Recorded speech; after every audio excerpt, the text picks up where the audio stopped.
Very excited for this one here. Yes, you see that correctly. It is Ritual Beast versus Fiendsmith Yubel. Two themes we have not yet seen this weekend on stream. Yeah, and Julio coming all the way from Spain and winning the dice roll and going to go first with the Ritual Beast strategy. I mean, just to clarify, it's not 2015. It is, in fact, not the Secret Forces format. It is, in fact, 2024. Yeah, so Ritual Beast has gotten a boatload of support, some really powerful stuff in Battles of Legend, Terminal Revenge. So I can't wait to see some of these cards in action. So many cool new tools and abilities, and I think something that...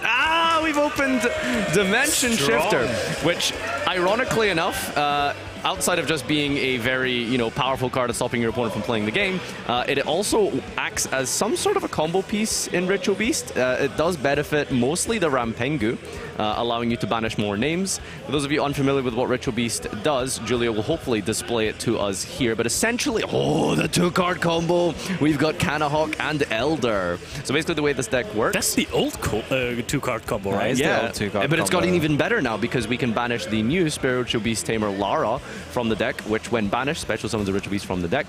Basically what you're doing with this deck is you're doing a lot of contact fusing in and out of the extra deck with a very important monster. The heart and soul of the deck is Ulti Kanahawk. Ulti Kanahawk, when tagged out, it has an ability to tag out, but when it returns 2 cards from the banishment to the graveyard, it only has to return 1. You can chain to tag out with the Ulti Kanahawk, and that allows you to only return 1, but then summon back the other body, which means in the process you get a search for any Ritual Beast card. Any thoughts and analysis on Ritual Beast so far, Leo?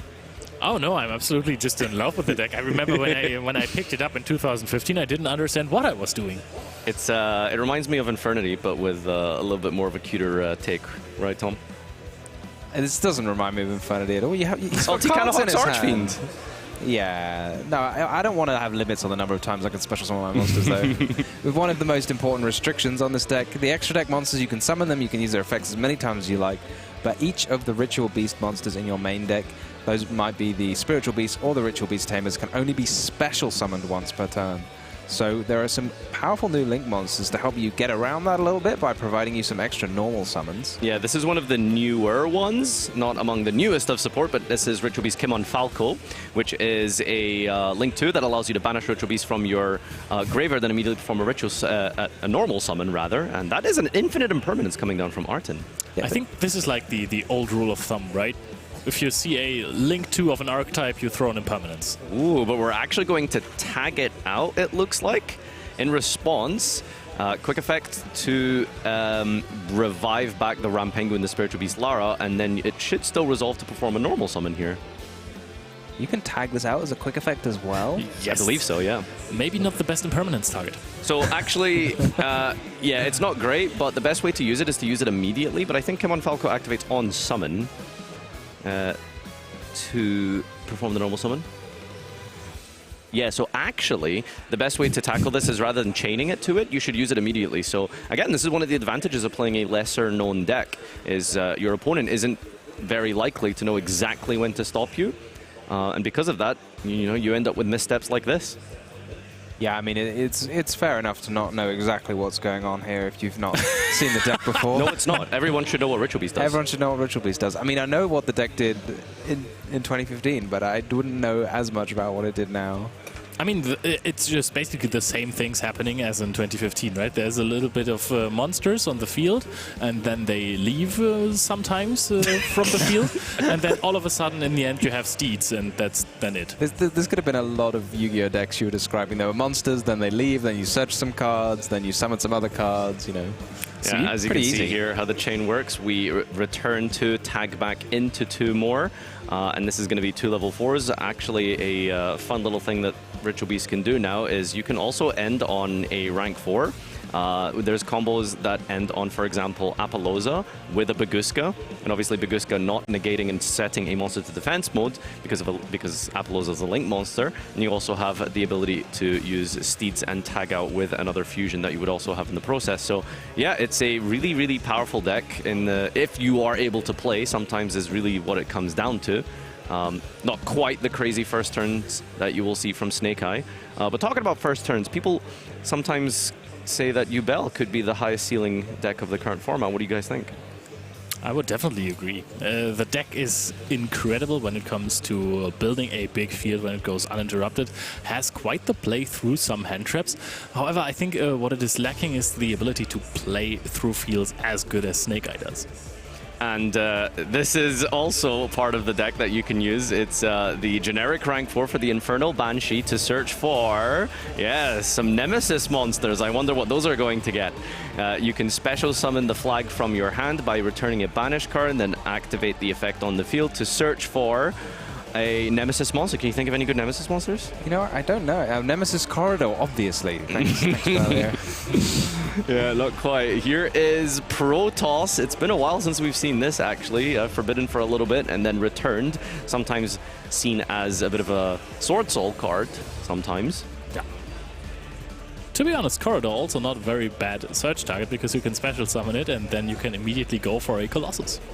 Yeah, I haven't seen him in a bit, but it is Protoss instead. And sometimes calling Dark against Snake Eye is okay. It cuts off a couple of extra deck options, but not too great. However, against Yubel, I mean, tell me how you play under no Dark summons. I don't even know how you play under Shifter. Like, that is true. We are actually still under Shifter, don't forget. This is like full combo, plus no Darks, plus no Graveyard. Like, it's just what a big even no. is this? Yeah. It's like, back up my deck. I will like promise you that the Ritual Beast cards are actually important and facilitate a lot of this. You just have to trust me. Now everything is banished all of a sudden from everywhere, and we are putting away everything to summon the Noche Drago. Yeah, kind of like Phantom Yubel in some ways, a contact fusion from the graveyard by banishing monsters. So after searching the steeds here, we have a your Undershifter, you can't summon Dark monsters, and also you can tag out the Noche Drago to destroy 2 with the Ritual Beast steeds. What happened to the Shifter? Banished from Protoss, most likely. Oh, okay. So after 8 minutes, we have 2 monsters on the field. Stop making fun of it, I promise. I would never. All right. Well, Daniel is going to try some kind of a play here. We're going to go for the normal summon of the Dark Beckoning Beast. You can still activate the effect. I mean, the thing is, this far in the tournament at these top tables, most of the time you are connecting the faces of the people who are sitting around you to the decks that they are playing. And if you're playing a Protoss, this is a huge advantage. If you, for example, know that there's going to be a Yubel deck sitting in front of you, then you're very unlikely to call fire. Yeah, I mean, that's the thing as well, because if we leave the Infernal Banshee up, it does act as a fire, which means you can call fire with Protoss, and then that's going to completely shut down Snake Eye. But against Yubel, well, you know, you just need to have the Protoss available, which itself is a dark monster and is indestructible. I'm interested here, like, you really can't play very much. Is there a benefit to showing your opponent your deck? Well, I think because of the fact that he called Dark, yeah, he probably knows he's on Yubel, right? Because I think you absolutely would just set up a fire declaration if you knew that they were on Snake Eye. And I don't think that it was called because there is Yubel on the field. Wait, what? We didn't call Dark? Yeah, we did call fire. Oh, I guess he did call fire. We're still under Shifter, but we just saw that Spirit of Yubel. It just still special summons Yubel from the deck, even if it's in banishment. Apologies, I have been yapping. I just assumed that we would call Dark there, but yeah, no, it was fire, so yeah, that's a good call against Snake Eye. Typically, what you would maybe think is going to be your matchup at the top tables. Even against Tenpai, it's pretty decent as well, right? I mean, I'm sure Artin knows better than me how much this deck can do under Shifter, but my guess would have been not very much. Yeah, I mean, you can like contact fuse from like the hand and the field, but there is a closed heaven into a Requiem, I suppose. And now I want to see how much the Fiendsmith engine does under Shifter. All right, well, Julio checking himself. What if it does anything under Shifter? Wondering if it might have been worth using the steeds, but I suppose we're able to just kind of wait. There isn't really too much that's super threatening just yet. I'm gonna be honest, I thought that Moon of the Closed Heaven would finally get to activate her effect. Yeah, maybe just contact Link into Underworld Goddess. You don't need Moon of the Closed Heaven for that. But you get to get rid of 2 like that. Is that how that works? Yeah, because Moon of Close Heaven gets to use one of your opponent's monsters, and then you can use another with you. So you can get rid of like 3 link ratings worth of monsters from your opponent. Oh, that sounds fun. Yeah, still one day we'll see it for its actual effect. But right now it is just a generic Light Fiend. And oh wow! There goes the Engraver. This is making me very upset watching all of these Fiendsmiths get banished under the shifter. I kind of enjoy it, I'm not gonna lie to you. Yeah, depends on how much you like the Fiendsmith cards, whether you think they're the Friendsmiths or Foesmiths, you know? So I guess, like, going back to your point, I think you were right. Maybe, you know, the Fire Call with Protoss isn't relevant, but under Shifter, I mean, can we really play through this combo here? Although, to be fair, I feel like opening Elder Cannahawk should absolutely be a little bit more than this, but I could be wrong. I mean, we now go into SP Little Knight, and SP kind of always is a pretty strong card. We're banishing the Protoss now, so we got rid of that problem. And SP Little Knight is always going to be able to respond to anything with a banishment of multiple monsters on the field. However, now we are going to activate Steeds. Why did we bother like banishing all of these cards from our deck? Couldn't we have just gone straight into the SP? Yes. Yeah, like we did cycle a lot for not much, right? Like, you're absolutely right. Maybe just a Beckoning Beast into Almirage. Do we have space for Almirage these days, actually? The extra deck in Yubel is very tight, I will say. Yeah, so making a extra deck monster for SP Little Knight's banish effect is a little bit difficult, since your extra deck is limited with so much of the Fiendsmith engine. All right, Nochi Drago. Did we tag out Nochi Drago? I think we like half tagged it out somehow. SP Little Knight got chained to it, right? We still ended up with something. Yeah, I think we tagged out, yeah. All right, well, here's Wen. And Wen gets to special summon a Ritual Beast monster from the banishment. Important thing to note as well is each Ritual Beast monster can only be special summoned once per turn. So you can, the idea is, you know, rather than just infinitely looping your Ulti Cannahawk to get a million searches, it is limited by how many times you can special summon a Ritual Beast. Oh, and that's enough from Daniel here. He picks up his cards. Yubel unable to push through that Dimension Shifter, and Julio takes down game number 1 of round 9. Absolutely phenomenal. The entire time I was just flabbergasted by these Ritual Beast combos. No, but in all honesty, if you're starting with Shifter and you end on Protoss and the Steeds as well, there's really nothing that can go wrong, to be honest. I mean, any deck where you can play Shifter, it has to be worth taking a look, because a deck that you can just main deck Shifter, it doesn't hurt you. Yeah. In fact, it even helps you a little bit. You have to say, this deck has such an advantage, like whatever percentage of it is, like 45 or 30% of the time you're going to open that Shifter. And that gives you such an advantage against so many decks in the field. It's just got to be worth also testing it out. I was thinking about your theory of just summoning lesser monsters before going into SP. And then I figured at which point could you do that, and then it was just the Moon, when you had Moon and Yubel on the field. I think then you could have gone into SP and you didn't have to throw your entire Fiendsmith engine into banishment. In the end, it would be, I suppose, a bit of a losing battle. The Shifter really does just put in so much work against Yubel. Snake Eye as well, and you know that's why you'll find Tenpai, for example, a deck that runs Dimension Shifter in the main, despite the fact that Shifter doesn't not hurt you, but it still outweighs the negatives by far to want to main deck it against Fiendsmith and Fiendsmith variants and Snake Eye especially.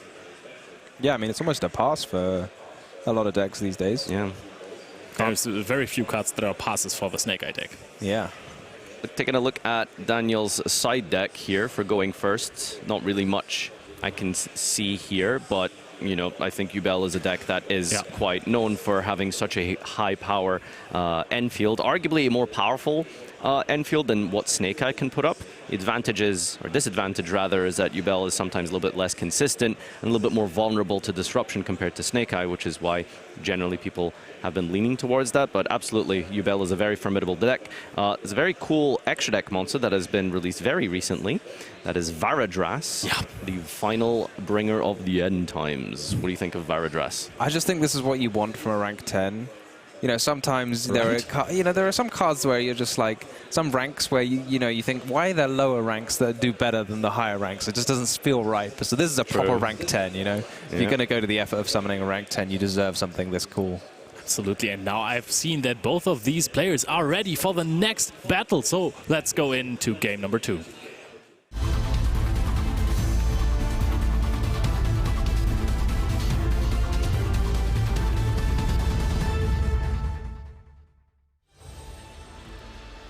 Just to show you the beautiful Varudras with the final bringer event times. Yeah, some powerful worms on both sides of the field. So one of the cool things that Yubel can do Wow. Okay. Tell me about the cool things Yubel can do. So you can chain call by the grave. That's a pretty neat move, actually. And nope, unfortunately not. Samsara, Dialotus, normal summon. I mean, the Samsara by itself ends on just absolutely an incredible field, but through Dimension Shifter, I'm not really sure what you can do. I mean, you can still search for Eternal Favorite if you have it in your deck and end on a Yubel. Do we? Doesn't Eternal Favorite require the lovely Defender? Yeah, are we not playing that anymore? No, there's no space for that. Unfortunate. You take a look at this extra deck and tell me where you can find space for I mean, we even cut down on the Phantom of Yubel. It's even on 2. Yeah, I mean, it's funny because, like, Phantom of Yubel, sometimes, very likely, you actually go through 2 copies of Phantom Yubel in a single combo. So getting rid of 3 is actually quite hard in the long term. But yeah, you just can't afford it. Actually, funnily enough, the new World Premiere TCG exclusives, Aerial Eater and Necro Princess, are actually hugely powerful in Yubel. In fact, it felt like they were almost designed for the deck because of how much synergy they have with one another. Yeah, they're both super cool cards. I remember reading Aerial Eater when it first came out and thinking, wow, this is insane. I mean, it's not so strong for just the generic Fiendsmith deck, because you kind of don't have too many extra Fiends that you want to send to the graveyard, but in a dedicated Fiend deck like this, it's super powerful. Yeah, my first thought was, this must do something crazy. Use the Nightmare Throne here to get a search, and I mean, just Yubel with a Nightmare Pain to pass. Your opponent must attack if able to, and then maybe set an Imperm. This is really rough, honestly. Well, the Yubel will upgrade into a Terror Incarnate, you know. I don't know, the thing is it worth destroying the Yubel here with the Nightmare Pain? You have to destroy it with its own effect, right? Or tribute a monster. Well, no, you can just activate the Nightmare Pain and set on Yubel, is what I mean. Oh, okay. Yeah. All right. Doesn't it destroy in the end phase? Yubel? Yeah, that's actually a good point. You have to tribute something, but this is the best way to take care of that. We're just going to go on a Phantom of Yubel here. That's a pretty easy way to get an interruption going. I assume Phantom still works under Shifter. Yeah, you just tribute it, right? So you tribute this for cost, doesn't need to go to the grave. Yeah, exactly. So 2 back row and a Phantom, kind of decent. I mean, it's not terrible. It's something when all things are considered that we are under Dimension Shifter. Nadu, you are the absolute expert on Ritual Beast here. How well does it play into fields, even if they are not too powerful? Don't ask me that. Oh, goodness. You can see that there's a reason why Julio is playing so many going second field-breaking cards.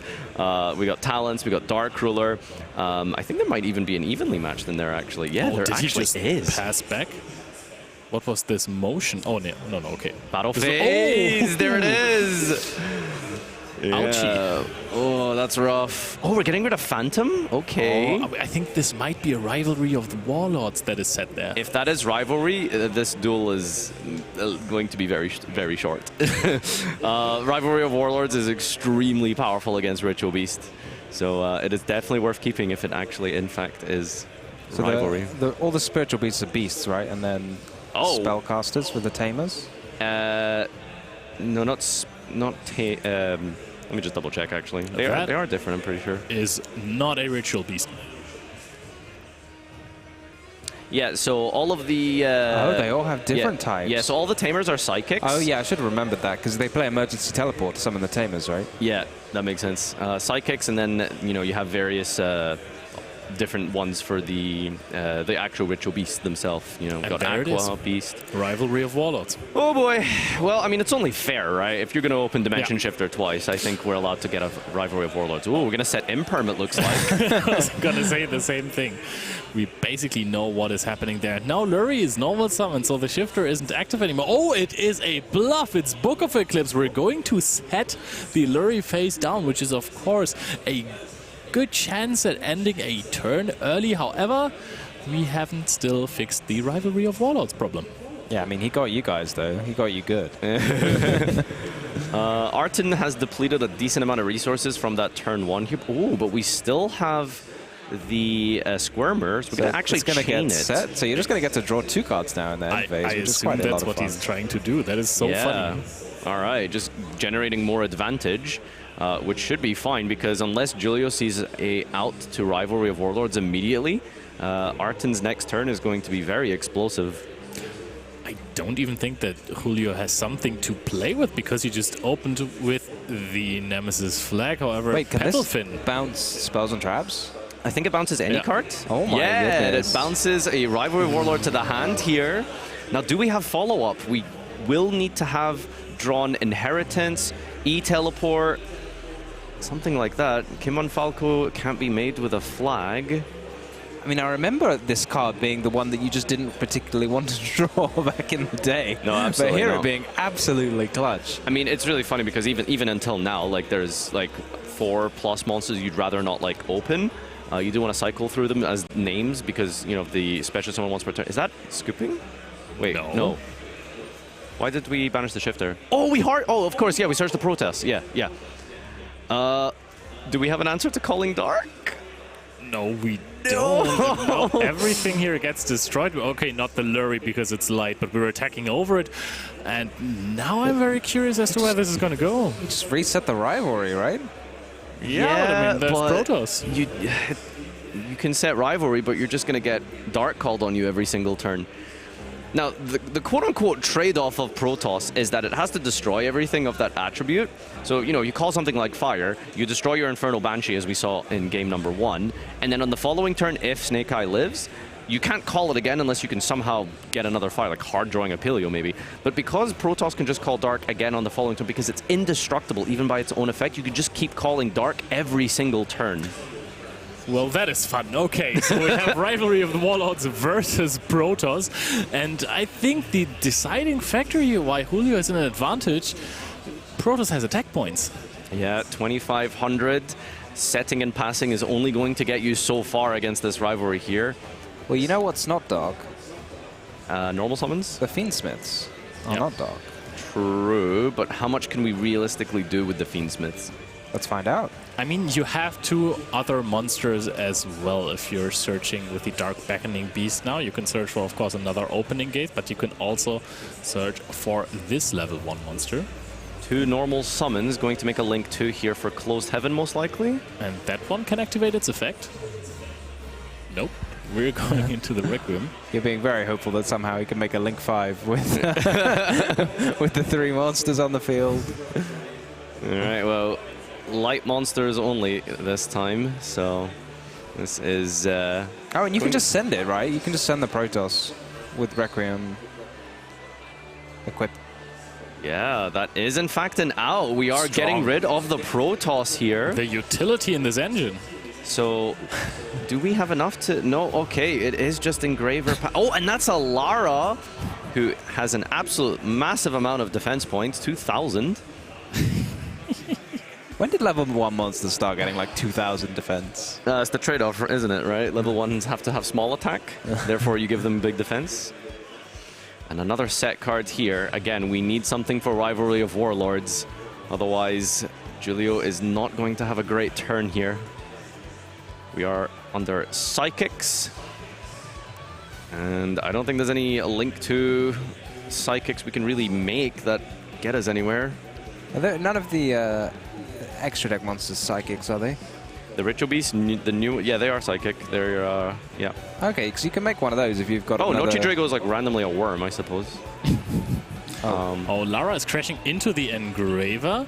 So is there maybe a play for Julio? Does he have another evenly matched? It evenly could potentially get somewhere. Getting Lara in the grave is sometimes good because you can banish it to contact fuse it into the Drago. I don't think you can contact fuse from the hand though, since we only have Protoss in the grave there. I mean, I guess clearing off the field also works. Oh, we're setting a monster, so we're trying to accumulate contact some fusing with a resources. set monster, of course. Oh, strong, yes. That's really, really powerful. All right, and now we get to summon out the Nochi Drago.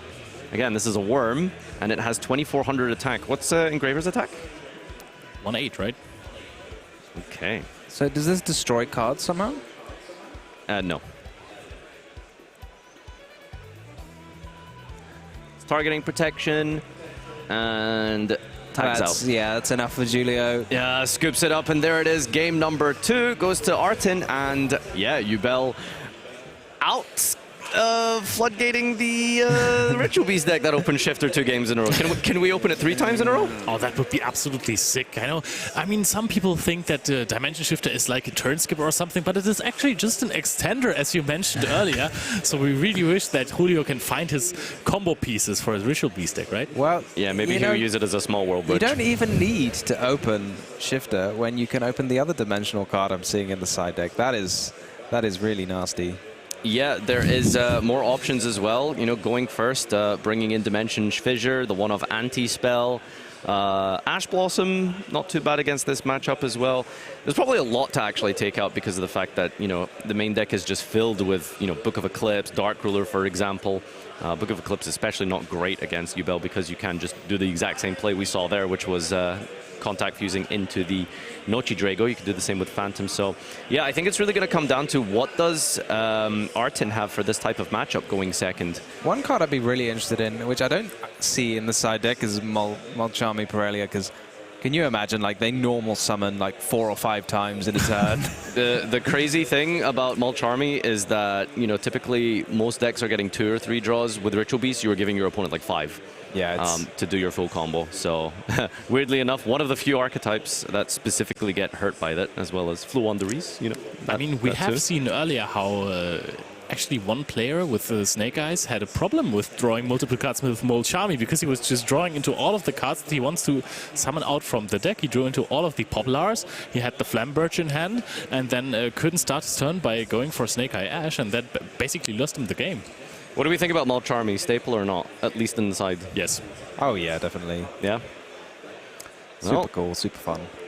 Yeah, I think the best thing about it is that an absolute minimum you're getting a 1-for-1, right? Yeah. That's the cool thing about it, and that's the worst case scenario. It's particularly not great against Yubel. I think Throne is like the Throne and Squirmer, but you can kind of play around that by going just with your normal summon Lotus into some plays featuring Phantom. But anyway, our players are shuffling up here, just about ready for game number 3. This is really what it comes down to. Can Artin draw something for going second against Julio's Protoss Turbo deck? He's got to have quite a lot, doesn't he? Yeah, there is a decent amount in here. I mean, this time, if he gets a combo through, he can just not call Fire, but call Dark instead, and it's going to be a completely different game. But the players are ready. We're going into the decisive game 3.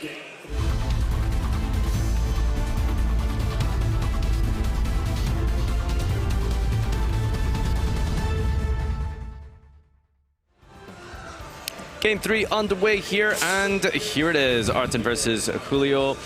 Less than 18 minutes left, which I think, will it be relevant? We'll see, especially if we get into a bit of a grind game as we saw in some of that game 2 here. Do we have a combo? Sometimes Ritual Beast does occasionally struggle to have the right cards in its hand to keep playing, but that looks like we are going to begin with a quarter century rare. Lara discarding itself, which allows you to perform a normal summon. Okay. There's going to be a lot of normal summons this turn. Imagine we had Mulcharmy in our hand here. Yeah, so this is actually one of the better combos as well. I mean, any hand with Elder plus Hawk or Pengu is going to be absolutely ridiculous. This allows you to send a type of the same type as the monster you banish from your extra deck with the Ritual Beast Rampengu. So we're going to send the Psychic here. We're going to go for double Lara, actually. Interesting.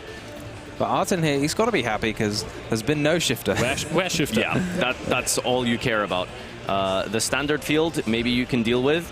Protoss, however, is going to be a bit of a pain, so... A nightmare pain, actually. Definitely a nightmare pain, yeah. And I also don't see any interruptions in the hand of Artin, so maybe this is just going to be a full combo for Julio here. Let's see how far he goes with this Rampengu normal summon after the Elder. Ulticana Hawk allows you to tag out after returning the singular copy of Gaia Paleo. This is going to get a search for most likely a Lara, something to normal summon from the hand. Have to go into Kimon Falco, or maybe we're going to get the Cana Hawk. I think we still technically have another normal summon, right? Yeah, you have a regular normal summon. Sometimes it can be difficult to keep track of all the different normal summons when you're getting bonus normal summon effects. Did the ulti Canahawk ever come out in Ultimate Rare? That's criminal, actually, that it Wasted hasn't, isn't it? Yes, right? absolute wasted potential. Do you know how many normal summon types there are? There's like 3, you know, so you have like the setting to more normal summons, like double summon. Then you have your normal summon. And then you have effects like Ritual Beast Elder, which allow you to perform an extra normal summon that turn. And then there's the sort of like the True Draco cards that allow you to immediately perform a normal summon. So that's 4 types of normal summon? Yeah, there's like a science behind it. It's crazy. I thought a normal summon was just a normal summon, you know? There's just one way to normal summon. Does a tribute summon count as an extra one, you know? No, it's still part of your normal summons. Or a set? All right, there's the Link summon of the Kimon Falco here. We did actually go for the Canahawk, banishing it immediately to perform a normal summon for Wen. Wen then gets to bring back the Canahawk. Canahawk then activating the effect to banish. Most likely going to go for a Paleo, I think, as we do need to get a Ritual Beast in circulation into the banishment so that we can special summon it, since Canahawk has now been special summoned. I would definitely agree on that. You know. I know my stuff. I mean, this is, probably going to be one of the trickier decks to play because it's a different type of restriction. A lot of newer cards say you can only use this effect once per turn, and they don't say this card can only be special summoned once per turn. It's kind of novel, and it might be more difficult to keep track of for players who are used to the other kind of restrictions on their cards. Oh, we're actually not going to... Okay, yeah, I was wondering how that worked there. Okay, so returning the Canahawk because that one has already been summoned, bringing out the ulti Apelio, the regular Apelio, and that's going to get another search here. Maybe we can start searching for some disruption, go for Steeds here. Oh, we actually still have, I guess, our regular normal summon. So now we can normal summon Lara, or you can go into the Link 4, which allows you to, again, perform another normal summon. The third type of normal summons, the normal summon. This is the normal. The super extra normal double summon? Well, you can see here that the Inheritance is getting another name from the deck, revealing and then searching a different type of the one you revealed, and then discarding and putting the Pedalfin in the graveyard, which is just going to be more fuel for our banishment, so that we can keep searching cards with that ulti Canahawk. It's good to see a very, very seasoned and strong player on this Ritual Beast deck. You know, Julio V is a previous Spanish national champion. Yeah, absolutely. You know, when you take lesser-known strategies like this, coupled with a player who's very talented, you know, you get results like this. 7-1 going into round 9 with Ritual Beast, a deck that is definitely not going to be on anyone's radar, most likely, when side decking and practicing, usually. And there's the Nochi Drago being contact fused from the graveyard, triggering the Lara, which then special summons the Winda? It's Winda, right? Winda's the... No, but this is like the original Winda. There's another Winda? There's more Winda? What do you think Winda's based off on? Winda doesn't need to be based off of anything. It's just a super awesome card. Spiritual Beast Tamer Winda. I think she's originally a Gusto. Yeah, that's what I wanted to say. Gusto, I just couldn't figure out the name of the archetype. Yeah. So there's been many, many Windas throughout the lore of Yu-Gi-Oh! Is that what you're telling me? I think there's 3, I believe. There's only one in my heart. Which one? Don't say Shadol. All right, so getting the search here, and all that's left is to get to a rank 4 play for the Nemesis Flag search. That doesn't look like a rank 4 play to me. Yeah, we're going to go for the Link 4 monster, the ulti, I'm going to try and pronounce this correctly, Rerotari. Yeah, there it is. Oh, wait, no, it's Apollosa, actually. All right, wow. Fair enough. Yeah, we're just going to go for a different Link 4. It just appears to me that Julio just says, hey, if I can't call fire with my Nemesis Protoss... Oh, that's so cool. Oh, wow, what's happening? Yeah, we can bring back a Link 2 with Lara, and then we can use that to... Wait, no, but that's not enough materials. Wait, what are we doing here? We're making another Link 4? No, but this is 3 materials. You need 4? Yeah, we just have the flag. Oh, okay, we just have it. Never mind. All right, okay. Well, searching out the Protoss. And, yep, calling dark. We don't need to do anything fancy or cool to, like, keep a fire up on the field. I think this is very cool. Yeah, this is very cool if you're Julio right now. Wait, wasn't that a Link 3?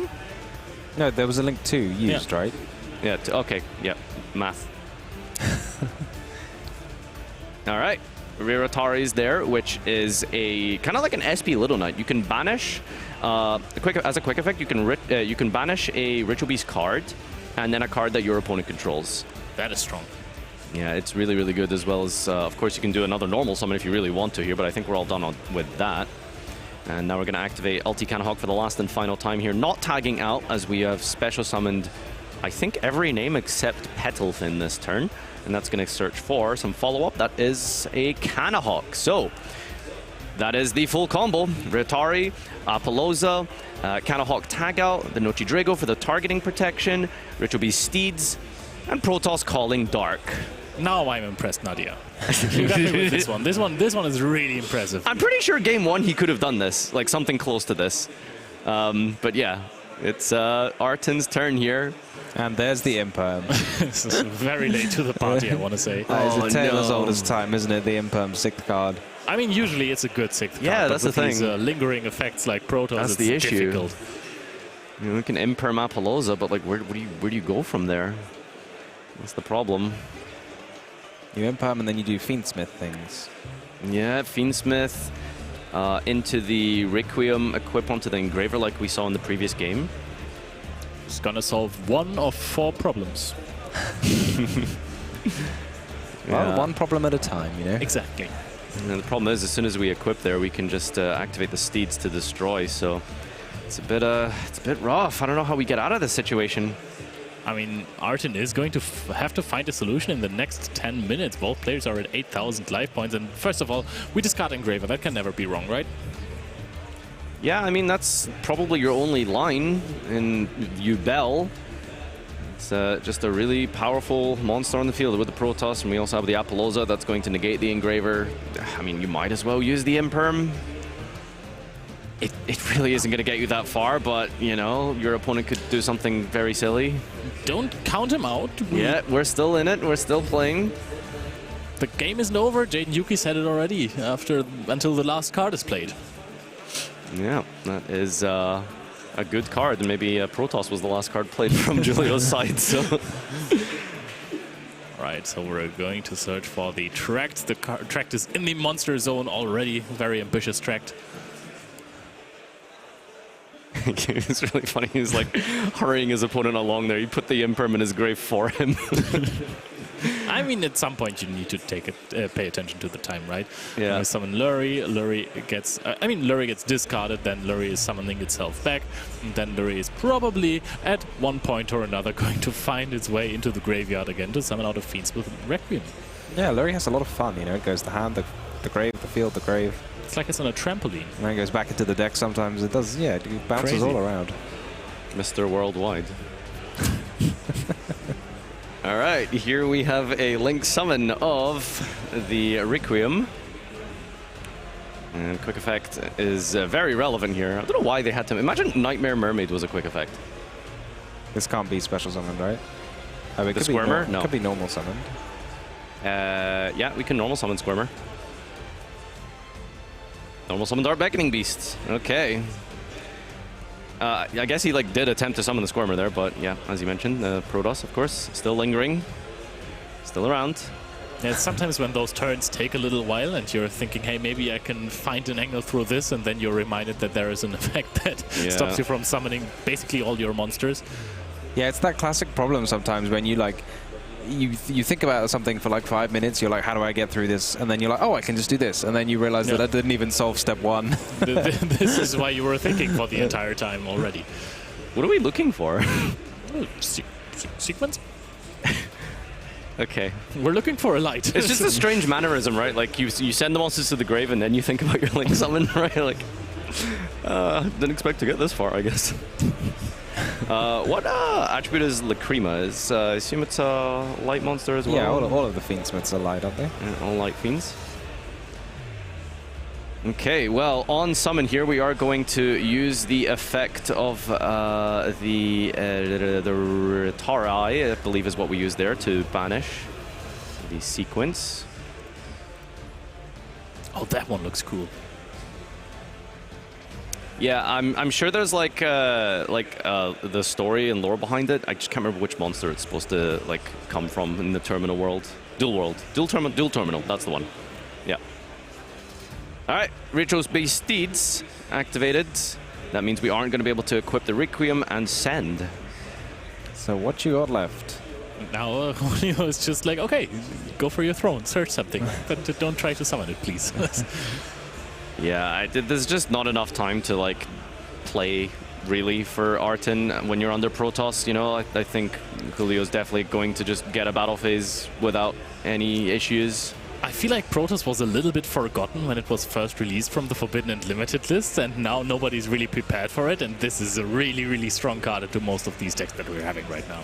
I mean, there are so many hand traps in today's meta game, so I guess maybe you don't need to like prepare for it specifically. You just hope you stop your opponent from ever resolving it, but once they do...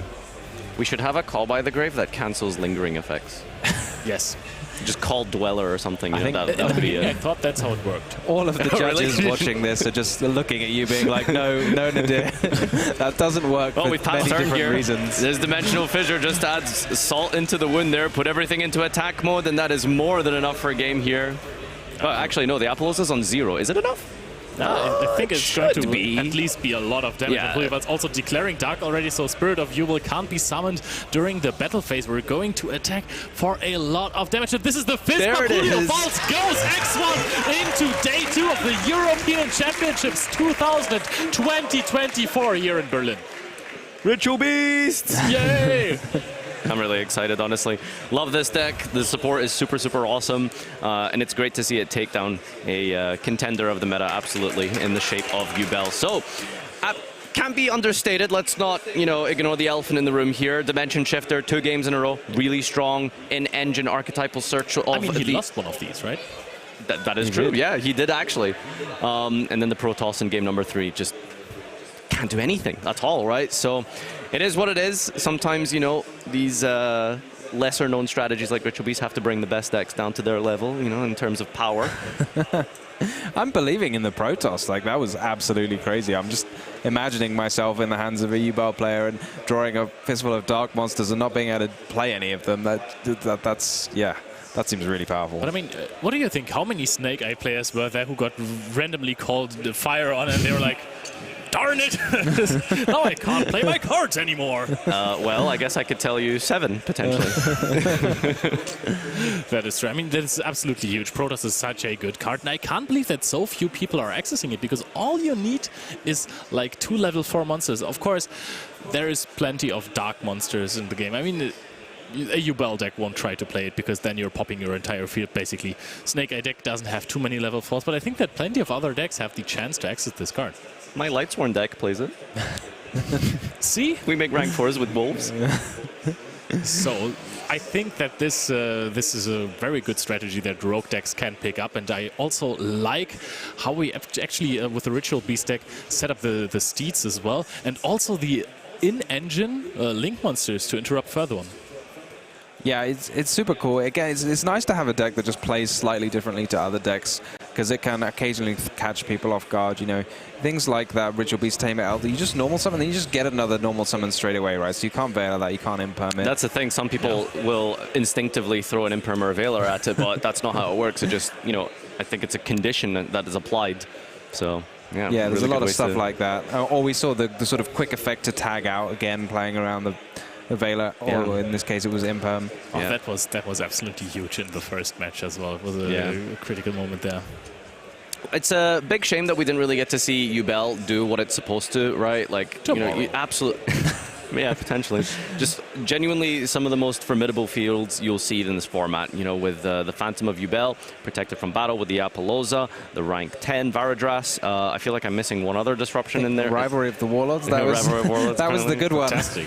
Yeah, so super powerful deck and extremely viable this current format. You will see that in almost any sort of meta breakdown, in any tournament, in the most recent WCQ, for example, in the playoffs, maybe not for us actually specifically, but Jubel generally, at least last week, was the second most represented deck, very close to Tenpai, sometimes interconnecting between the two of them. So yeah, very popular, especially something, you know, harkening back to GX, of course. You know, it's a really important era for some people, absolutely. Let's just for a second talk about Tenpai and how crazy it is today, because of course we have seen Tenpai multiple times. It was always playing against the decks that we wanted to see. So that one was also one of the favorite decks for Basti in this tournament so far. But Basti, as I heard, is just ready to interview Julio V about the highlights of this game. Thank you so much. Here we are with Julio V, our winner, of course, of the round 9 featured match with his Ritual Beast. Congratulations, first of all, to you, of course. And now we're going to look at a couple of scenes from that match. And we're going to start it off right away in game number 1. Let's get right into the action. And there you were, on the way building your field, summoning out the ulti Kimon Falcus. And your opponent decided to use Infinite Impermanence on that. How do you like that decision by your opponent there? Here is a little misplay from part of my opponent because all the extra deck Ritual Beast monster, especially the Fusion, have the possibility to put to the extra deck as a cost to summon 2 materials. So I can dodge the Imperm and also resolve the first event, the first effect of Kimon Falcus. So there probably are better cards to go after with Infinite Impermanence with your deck, right? Because there was a card you were searching later on that you also then summoned out. So let's go into the second clip, because obviously there was a card that would have been a really good Impermanence target. And there we see it. We're going for a rank 4 for that Infernal Banshee. And tell us what you did with that Infernal Banshee while we see first it. of all, the principal idea is first have a Polusa to prevent any hand trap on Banshee. And Banshee can add a Peli of the Ritual Beast, but the main character is the Nemesis package. Because it helps you to go into Protoss or Colossus if you add the corridor. Also, the extra bodies are too good to make the new Link 4, that is the Ulti Reveratari. Yeah, and you did actually, with the Protoss that you searched just there, you ended up calling fire in that first game, right? Because you just assumed? That all the event. All the event. And how many Snake Eyes had you that you were hitting with 6. that? Oh, you played 6 Snake Eyes? 6 Snake Eyes, yeah. And how often did you resolve Protoss against them? Yeah, just install that or Shifter. I mean, true, you also, of course, had the Shifter in game number 1 as well. So that also was, of course, a great help for you to win that game overall. Game number 2, then, was starting very shortly after, and we see with that next clip coming up that you again had a situation where you already have the Shifter in the graveyard, and you come into a situation where your opponent actually has that Lurry on the field, and they chain to your Book of Eclipse there the effect of Squirmer. What do you think about that? Because we are actually getting another monster onto the field to be then get set face down, so he could draw 2 cards. Do you like the decision by him, or were you surprised? Here my opponent played completely well, because against Rivalry Warlords, Ritual Beast can do nothing. At least the Contact Fusion can be with monster face down, but you can get more benefits of that. Yeah, that was actually like really, really cool. I really liked that play of him. It looked counterintuitive to just summon out a monster to be booked right away, but then it worked out eventually. But from there on, you still had to fight with that rivalry of the Warlords. But in the next clip, we find out that there is an actual in-engine answer to that rivalry of the Warlords, as you're here normal summoning the Dolphin Boy. Your Dolphin Boy, as you say. Dolphin Boy is just here because the deck sometimes don't have a removal. Yeah. I see people that doesn't play him, and I don't understand, because it's a very important piece also when you are going second. Yeah, absolutely. And I mean, we see that you right after then also have access to the Nemesis flag, and that means that, of course, you would get to that Protoss once more. So from here on, it actually is shaping up quite nicely for you, because you would have the option to go for Dark.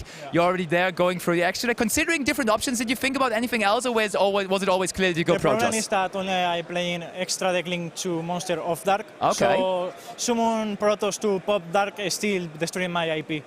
The problem here is that I was brick with Lara, the new one, that is an insane card I could make plays, but here I was just bricked.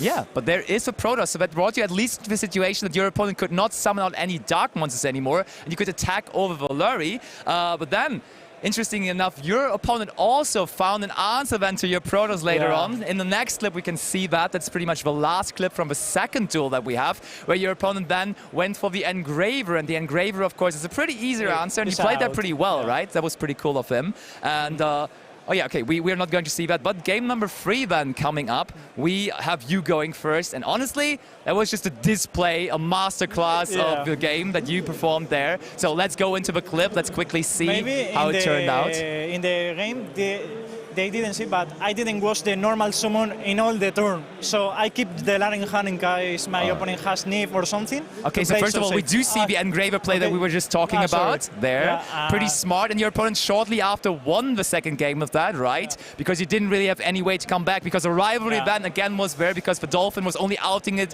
for a couple of moments then, eventually. Here I didn't scoop, because I am playing cards like Lightning Storm or Duster.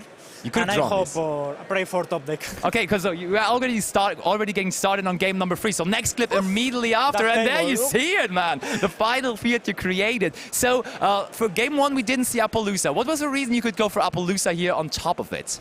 Because I had like 3 extenders in hand, and I prefer prevent any hand trap like Nibiru, the Primal Being, Baylor, Ogre, Droll that hurt sometimes this deck. And then you can still make in all the full table as you see. Yeah, and also the Link 4 monster, of course, the new of the Ritual Beast deck, the Rairatori it is, right? And the Rairatori also is quite cool because it has that quick effect on your opponent's turn. So I think, like, when you did that field and you resolved Protoss for Dark, you were scared of nothing, or was there anything you were scared of? Okay, what were you scared of? Of rivalry. Oh, the rivalry again. Okay, fair enough. So much. Something that the people doesn't know about the Link 4 is that you can tribute cards as a cost, so it prevents the Link 1 of the Fiendsmith to be activated. I see. Speaking of the Link 4, let's go into our last clip of that match, of that game number 3, where we actually, were you waiting specifically for that sequence? Because you did then banish the sequence with your Link 4, right? Because this is the principal link that generates more recursions one time that my opponent is locked to fire. Also, you can tag out the target that you make on reroll, so you don't lose the cards, and instantly that card vanish prevents for a keep. All right, so you have been testing with that deck for quite some time. You've been telling me you've been playing this deck 9 years ago, and you're back with it here. My first national top was with that deck. Your first main? Oh wow, that's amazing. So thank you so much for giving me some insight and giving the people at home some insight about the Ritual Beast strategy. Of course, you are now one of the main contenders for day number 2, because you are still only with a draw. So congratulations and best of luck for tomorrow. We have some last words coming your way from our host, Edward Templar. So Ed, take it away.